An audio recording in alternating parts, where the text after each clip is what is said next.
Metro rail কর্মীদের কর্মবিরতি প্রত্যাহার।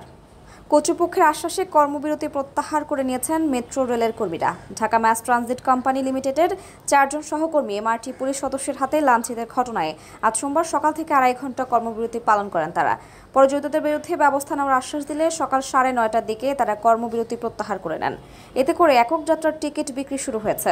বিষয়টি নিশ্চিত করে ঢাকা ম্যাস ট্রানজিট কোম্পানি লিমিটেডের ব্যবস্থাপনা পরিচালক ফজলুল হক বলেন, মারধরে যারা জড়িত তাদের শাস্তির আওতায় আনা হবে। বিষয়টি নিয়ে মিনিস্ট্রি একটি কমিটি করেছে। এর আগে গতকাল রবিবার মধ্যরাতে ঢাকা ম্যাস ট্রানজিট কোম্পানি লিমিটেডের কর্মকর্তা কর্মচারীবৃন্দের ব্যানারে একটি সংবাদ বিজ্ঞপ্তি পাঠিয়ে কর্মবিরতির ঘোষণা দেওয়া হয়। বিজ্ঞপ্তিতে 6টি দাবির কথা তুলে ধরেন তারা।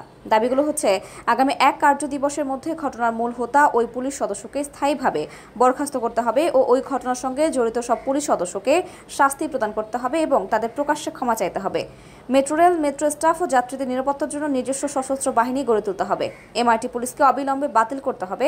স্টেশনে দায়িত্বরত সিআরএ, টিএমও, স্টেশন কন্ট্রোলার সহ অন্য সব কর্মীকে শতভাগ নিরাপত্তা নিশ্চিত করতে হবে। অফিসিয়াল পরিচয়পত্র ছাড়া ও অনুমতি ব্যতীত কোনো ব্যক্তি যেন স্টেশনের পেইড জোনে প্রবেশ করতে না পারে তা নিশ্চিত করতে হবে এবং আহত কর্মীর সম্পূর্ণ চিকিৎসার দায়িত্ব কর্তৃপক্ষকে নিশ্চিত করতে হবে।